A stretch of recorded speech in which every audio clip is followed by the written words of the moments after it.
नमस्कार दोस्तों, आज मैं आपको बताऊंगा कि आप इंडियन रेलवे में ट्रेन मैनेजर, जिसे पहले गार्ड भी बोला जाता था, आप कैसे बन सकते हैं और इसका क्या प्रोसीजर होता है।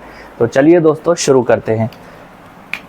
दोस्तों आरआरबी एनटीपीसी नाम की ये जो वैकेंसी है, इसके थ्रू आप इंडियन रेलवे में ट्रेन मैनेजर बन सकते हैं और इसके फॉर्म ट्रेन मैनेजर के लिए 14 सितंबर से स्टार्ट हो रहे हैं। ये चलेंगे 13 अक्टूबर तक, यानी कि एक महीने। 500 रुपये फॉर्म की फ़ीस रहने वाली है, जिसमें से 400 रुपये आपको वापस मिल जाएंगे। तो फॉर्म की फ़ीस 100 रुपये ही रहेगी। ये 400 रुपये वापस तब मिलेंगे जब फॉर्म वगैरह सारे भर के कंप्लीट हो जाएंगे। उसके बाद आपको एक ऑनलाइन फॉर्म भरना पड़ेगा, उसके थ्रू आपके 400 रुपये वापस हो जाएंगे। तो चलिए दोस्तों, एज लिमिट वगैरह सारी जानकारी, सैलरी से रिलेटेड फुल जानकारी मैं आपको दूंगा इस वीडियो में। तो चलिए दोस्तों शुरू करते हैं। दोस्तों ये जो आरआरबी एनटीपीसी ग्रेजुएट कोटा के थ्रू, यानी कि अगर आपने ग्रेजुएशन पास कर रखी है वही लोग इंडियन रेलवे में ट्रेन मैनेजर बन सकते हैं और उसी की वैकेंसी ये 14 सितंबर वाली, उसी के फॉर्म भरे जाएंगे ग्रेजुएशन पास वालों के लिए। इसमें BA, BSc, BCom, BBA, BCA, BTech, BA LLB, जितनी भी बैचलर डिग्री हैं ऑल ओवर इंडिया में, जितनी भी बैचलर डिग्री हैं वो सारे लोग इसमें अप्लाई कर सकते हैं और वो इंडियन रेलवे में ट्रेन मैनेजर बन सकते हैं। ट्रेन मैनेजर जिसे पहले आप गार्ड के नाम से भी जानते थे। अब दोस्तों बात करते हैं गार्ड की क्या ड्यूटी रहती है, क्या इसका सिलेक्शन प्रोसीजर रहता है और इनको कितनी सैलरी वगैरह मिलती है। तो यहाँ पर मैं सारी जानकारी आपके लिए लिख देता हूँ। ट्रेन मैनेजर यानी कि गार्ड। जैसे दोस्तों मान लीजिए ये ट्रेन का इंजन है, ये ट्रेन के डिब्बे हैं और ये लास्ट में जो डिब्बा रहता है इसको बोला जाता है ब्रेक वान। ये हो गया इंजन या लोकोमोटिव। दोस्तों ये आगे इंजन रहता है यानी कि लोकोमोटिव रहता है और पीछे रहता है ब्रेक वान। इंजन में तो आगे दोस्तों लोको पायलट और एएलपी 2 लोग रहते हैं। बाकी ये जो पीछे ब्रेक वान रहता है, चाहे सवारी गाड़ी का हो चाहे मालगाड़ी का हो, इसमें रहते हैं दोस्तों ट्रेन मैनेजर। यदि मालगाड़ी है तो गुड्स ट्रेन मैनेजर होंगे या सीनियर गुड्स ट्रेन मैनेजर होंगे। अगर ये सवारी गाड़ी है तो इसमें पैसेंजर ट्रेन मैनेजर होंगे या मेल ट्रेन मैनेजर होंगे। तो इस तरीके से इनकी ड्यूटी रहती है। अब दोस्तों ये पीछे करते क्या है। दोस्तों पहली बात तो पूरी ट्रेन की जिम्मेदारी इन्हीं की होती है, क्योंकि ये ग्रेजुएट पोस्ट है और लोको पायलट एएलपी की post high school plus ITI वाली होती है। तो इनकी जिम्मेदारी रहती है, इनको इसीलिए पीछे बिठाया जाता है ग्रेजुएट पोस्ट को, क्योंकि ये डिसीजन मेकिंग कर सकें। यदि कोई अनयूजुअल होता है ट्रेन में तो ये उस टाइम पर क्विक डिसीजन ले सकें, इसीलिए ग्रेजुएट पोस्ट बनाई है। पहले ज़माने में अंग्रेज़ों को दी जाती थी ग्रेजुएट पोस्ट। यहाँ पर दोस्तों इनके पास पूरी गाड़ी के पेपर्स वगैरह होते हैं, कागज़ कहाँ लोडिंग होगी कहाँ अनलोडिंग होगी, इसमें मालगाड़ी में क्या क्या सामान रखा हुआ है, कितनी कीमत है उसकी, ये सारी चीज़ों की डिटेल इनके पास रहती है। ट्रेन मैनेजर के पास में पूरी गाड़ी में कोई समस्या है तो ये अधिकारियों से बात करके उनको बताएंगे। जो और भी सुपरवाइज़र हैं उनको बताते हैं कि हमारी ट्रेन में ये प्रॉब्लम है, मुझे ये स्टाफ चाहिए, ट्रेन में आग लग गई या कोई और समस्या हो गई, तो पूरा रोल इन्हीं का रहता है। लोको पायलट का रोल केवल और केवल इंजन तक सीमित रहता है और ये टेक्निकल पोस्ट है, ये नॉन टेक्निकल पोस्ट है। तो दोस्तों लोको पायलट की जो इनिशियल ग्रेड पे होती है 1900 ग्रेड पे एएलपी से भर्ती होते हैं। ट्रेन मैनेजर की जो इनिशियल ग्रेड पे होती है वो 2800 ग्रेड पे होती है, वो गुड्स ट्रेन मैनेजर से भर्ती होते हैं। इनके प्रमोशन होके ये लोको पायलट मेल बनते हैं लास्ट में।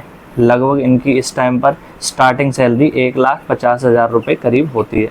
ये बिल्कुल लास्ट में बनते हैं मेल ट्रेन मैनेजर और उस टाइम पर इनकी लगभग सैलरी 1,70,000 रुपये होती है।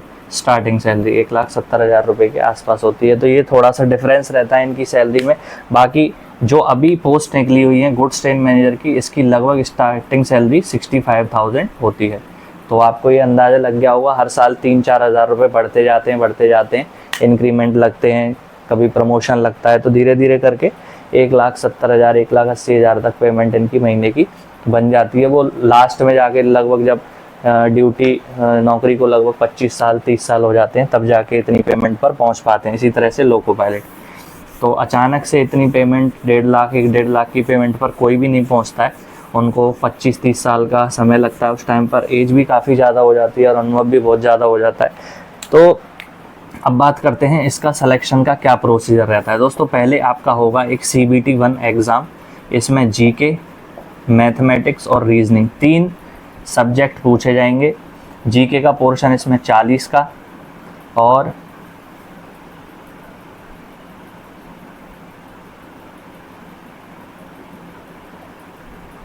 GK का पोर्शन 40, मैथमेटिक्स 30, रीजनिंग 30 नंबर की, और ये 100 मार्क्स हो गए। 90 मिनट में आपको सॉल्व करना है।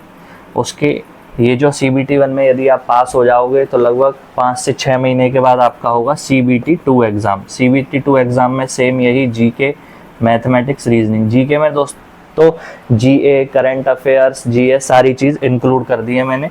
इसमें दोस्तों 50 नंबर की GK और 35 नंबर की मैथ, 35 की रीजनिंग। ये 120 मार्क्स का हो गया। 90 मिनट में आपको करने के लिए मिलेगा। नेगेटिव मार्किंग भी इसके अंदर रहती है। अब दोस्तों CBT 2 एग्ज़ाम यदि क्वालिफाई हो जाता है आपका, तो उसके बाद सीधी मेडिकल के लिए मेरिट निकल आएगी। मेडिकल, आपका जो मेडिकल एग्ज़ाम होगा उससे पहले मैं एज लिमिट बता देता हूँ। 18 से लेकर 33 साल जनरल वालों के लिए, 18 से लेकर 36 साल OBC वालों के लिए, और 18 से लेकर 38 साल SC ST के लिए इसमें छूट दी गई है। बाकी जब आपका मेडिकल होगा तो इसका जो मेडिकल होता है A2 कैटेगरी का मेडिकल होता है। A2 कैटेगरी का मेडिकल जो होता है दोस्तों काफ़ी ज़्यादा टफ माना जाता है। A2 कैटेगरी का मेडिकल, इसमें सारी चीज़ों की जांच होगी। आपकी एक्सरे होगा, ब्लड सैंपल होगा, यूरिन होगा, और इसके अलावा फुल बॉडी चेकअप होगा, और कोई ऑपरेशन वगैरह तो नहीं हुआ, ये सारी चीज़ें चेक की जाएंगी। पाइल्स, हार्निया वगैरह ये सारी चीज़ें चेक की जाएंगी दोस्तों मेडिकल में। और मेन जो होता है वो आई टेस्ट होता है, आँखों का टेस्ट। इसमें आपकी आई साइड जो है एक आँख में 6/6 और दूसरी में 6/9 चल सकती है। अगर आपका थोड़ा सा पॉइंट है, जैसे -0.3 है, -0.4, 0.5 तक चल जाएगा। उसके ऊपर प्लस माइनस दोनों में चेक करते हैं, उसके ऊपर नहीं चलेगा, क्योंकि आँखों के 3 टेस्ट होते हैं इसमें, और ये बिना चश्मे के आपकी होनी चाहिए। वहाँ पर काफ़ी सारे तरह तरह के टेस्ट होते हैं, मैनुअल होते हैं, ऑटोमेटिक मशीन्स पर भी होते हैं, सारी चीज़ों की जांच होती है। इससे ऊपर एक ALP का टेस्ट और होता है, वो होता है A1 कैटेगरी का, वो केवल और केवल ALP के लिए ही होता है। बाकी A2 है, B1, B2, C1, C2 इस तरीके के और भी टेस्ट होते हैं। उसमें यदि आपकी आई साइट वीक है तो उन वाली कैटेगरी में आप फॉर्म भर सकते हैं, क्योंकि ये सेफ्टी है कैटेगरी है, ऑपरेटिंग से रिलेटेड है। तो इसका A2 का मेडिकल होगा। मेडिकल जांच के बाद दोस्तों आपको भेज दिया जाएगा ट्रेनिंग पर, जो कि लगभग ट्रेनिंग पर आपको भेज दिया जाएगा जो ZRTI होती है वहाँ पर। और लगभग मेरे ख्याल से इसकी ट्रेनिंग 60 दिन से कम की ही होती है, 2 महीने से कम की ही इसकी ट्रेनिंग होती है। 50 दिन की मान लीजिए, हाँ लगभग इसकी 50 दिन की ट्रेनिंग होती है ट्रेन मैनेजर की। वहाँ पर 3 सब्जेक्ट आपको पढ़ाए जाते हैं। पहला सब्जेक्ट है CNW, फिर है ट्रैफिक, और एक है कमर्शियल। ये 3 सब्जेक्ट आपको पढ़ाए जाएंगे। इनका एग्ज़ाम होगा, एग्ज़ाम में पास होना ज़रूरी है। यदि एग्ज़ाम में फ़ेल हो जाते हैं तो फिर दोबारा से ट्रेनिंग के लिए भेज देंगे। तो दोस्तों इसमें पास होने के बाद आपकी पोस्टिंग कर दी जाएगी बड़े स्टेशन पर, जहाँ क्रू चेंजिंग पॉइंट होता है, वहाँ पर जैसे लॉबी भी बोलते हैं, वहाँ पर आपकी पोस्टिंग कर दी जाएगी। और कुछ लोगों की पोस्टिंग डिवीज़न में कर दी जाएगी, कुछ लोगों की पोस्टिंग लॉबी में कर दी जाएगी। वहाँ आपकी होगी LR, यानी कि लर्निंग ऑफ रोड कह लीजिए या फिर रूट की लर्निंग कह लीजिए, वहाँ पर आपको भेजा जाएगा। सारी जानकारी मिल जाएगी तो फिर इंडिपेंडेंट आपको मालगाड़ी पर वर्किंग के लिए भेजा जाएगा। कुछ इस तरीके से ट्रेन मैनेजर की जॉब होती है, ड्यूटी होती है। दोस्तों इसमें क्या है, नाइट की और डे की ड्यूटी लगती रहती है। कोई भरोसा नहीं है किस टाइम पर ड्यूटी के लिए कॉल आ जाए। वो कॉल आपको सुबह के 2 बजे 2 AM भी आ सकता है, सुबह के 4 बजे भी आ सकता है, सुबह के 10 बजे भी आ सकता है, दोपहर को 3 बजे भी आ सकता है, रात के 11:45 पे भी आ सकता है। वो कॉल आपको स्टेशन से कभी भी आ सकता है। यहाँ पर आपको लगभग 2 घंटे का टाइम दिया जाता है। मान लीजिए 10 बजे सुबह कॉल आया तो आपको बता देंगे कि भाई साहब 12 बजे आप स्टेशन पर आ जाना, आपकी ये ट्रेन रहेगी। इस मालगाड़ी को आपको लेकर लगभग 200 किलोमीटर दूर आपको जाना होता है। तो लोको पायलट आगे बैठ जाएंगे इंजन में, आप पीछे बैठ जाओगे, पूरी ट्रेन को चेक कर लोगे, कागज वगैरह सब चेक कर लोगे, यहाँ से लेके चल दोगे इस ट्रेन को, 200 किलोमीटर दूर ट्रेन को छोड़ोगे। यहाँ पर एक रनिंग रूम बना होगा, रनिंग रूम में जाओगे, सोओगे, आराम करोगे। यहाँ 7 से 8 घंटे का रेस्ट करने के बाद फिर अपने हेडक्वार्टर की तरफ मालगाड़ी लेकर वापस आ जाओगे। जब आप अपने हेडक्वार्टर वापस आ जाओगे तो यहाँ पर आपको 16 आवर्स का रेस्ट मिलेगा। लेकिन यहाँ आउट ऑफ हेडक्वार्टर में आपको केवल 8 घंटे का रेस्ट ही मिलेगा। तो इसीलिए लोको पायलट और ट्रेन मैनेजर की ड्यूटी थोड़ी टफ होती है, क्योंकि आप देख सकते हैं यहाँ से इन्होंने वर्किंग की लगभग 8 घंटे की, मान लीजिए, वैसे 8 घंटे की वर्किंग होती नहीं है, 10 घंटे तक हो जाती है। 8 की मान लीजिए, 8 घंटे गए, आराम किया 8 घंटे और 8 घंटे वापस, यानी कि 16 घंटे की ड्यूटी करी और रेस्ट मिला केवल 8 घंटे का। जबकि अदर जो सरकारी नौकरी है उसमें 8 घंटे की ड्यूटी के बाद 16 घंटे का रेस्ट मिलता है। हर एक सरकारी नौकरी में सामान्यतः ऐसे ही होता है। लेकिन यहाँ 16 घंटे की नौकरी करने के बाद 8 घंटे का रेस्ट आपको मिल रहा है। जब लौट के आओगे तब यहाँ पर 16 घंटे का रेस्ट आपको मिलता है। तो इस तरीके से लोको पायलट ट्रेन मैनेजर की ड्यूटी रहती है। इनकी सैलरी दोस्तों क्यों थोड़ी सी ज़्यादा बनती है वो मैं आपको बता देता हूँ, डिफरेंस क्या होता है। तो दोस्तों इसमें एक चीज़ जो होती है वो जुड़ जाती है, वो है किलोमीटर अलाउंस।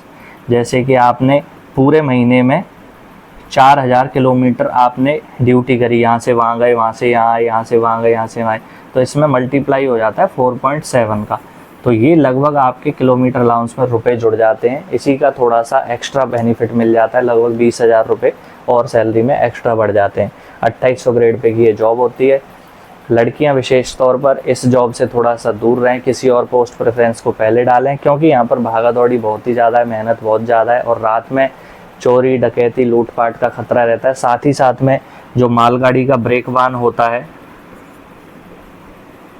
मालगाड़ी का जो ब्रेक वान होता है उसमें लाइट नहीं होती बिल्कुल भी, ना कोई फ़ैन होता है, ना कोई उसमें एसी होता है, ना उसमें कोई पीने के लिए पानी या फ्रेश होने के लिए कोई पानी दिया हुआ होता है। तो ये बहुत ही ज़्यादा गंदगी उसमें रहती है, फैसिलिटी एकदम पुअर रहती हैं, कोई साफ़ सफाई उसमें होती नहीं है और खस्ता हाल हालत होती है। गर्मियों में बहुत ही ज़्यादा गर्म हो जाता है वो लोहे का डिब्बा, सर्दियों में बहुत ही ज़्यादा ठंडा हो जाता है, एकदम चिल्ड। तो बहुत ज़्यादा परेशानी इसमें। लगभग जो मालगाड़ी का पीरियड होता है वो आप मान के चलिए 6 साल, आप 6 साल आपको लगभग मालगाड़ी चलानी ही पड़ेगी, चाहे आपकी पोस्टिंग कहीं पर भी हो जाए। तो 6 साल जो कष्टदायक पीरियड होता है, बहुत ही ज़्यादा परेशान करने वाला होता है। इसीलिए गुड्स ट्रेन मैनेजर को लड़कियां पहले नंबर पर ना रखें। अदर जो पोस्ट हैं जिसमें नाइट की वर्किंग नहीं होती, आप उनको पहले नंबर पर रख सकते हैं। यदि और भी कोई साथी, कोई भी लड़का है तो वो भी यदि चाहता है कि गुड्स ट्रेन मैनेजर को पहले नंबर पर ना रखें तो वो किसी और को रख सकते हैं, क्योंकि इसमें दोस्तों कड़ी मेहनत है। सैलरी थोड़ा सा डिफरेंस है 10-20 हज़ार रुपये का, लेकिन उसके बदले में कड़ी मेहनत करनी पड़ेगी। तो जो अदर पोस्ट हैं आप उनके लिए भी जा सकते हैं। तो दोस्तों आपको एक चीज़ और बता दूं, ये जो ट्रेन मैनेजर वाली पोस्ट है इसमें पहली चीज़ तो टाइपिंग नहीं है, तो आपको टाइपिंग की टेंशन नहीं है। और दूसरी चीज़ इसमें साइको टेस्ट भी नहीं है, जो कि स्टेशन मास्टर में रहता है साइको टेस्ट। ना तो इसमें टाइपिंग देनी है आपको, ना साइको टेस्ट देना है। इसमें इंग्लिश भी नहीं आती है, जो आरआरबी एनटीपीसी का एग्ज़ाम है इंग्लिश इसमें पूछी नहीं जाती। और चौथी चीज़, बहुत अच्छी बात, इसमें इंटरव्यू भी नहीं होता है। तो ये आपके लिए बहुत ही अच्छी बात है। ओनली नॉर्मल एग्ज़ाम रहेगा, जीके मैथमेटिक्स रीजनिंग, फिर उसके पास होने के बाद दूसरा CBT 2 एग्ज़ाम होगा, वो भी जीके मैथमेटिक्स रीजनिंग। इन सारे में अच्छे नंबर्स लेके आके आपका मेडिकल हो जाएगा, सिलेक्शन हो जाएगा। ये कुछ प्रोसीजर रहता है ट्रेन मैनेजर का। बाकी आपकी आई साइट इसके लिए ठीक होनी चाहिए। वीडियो अच्छा लगा हो तो शेयर करें। जय हिंद, जय भारत, जय इंडियन रेलवेज़।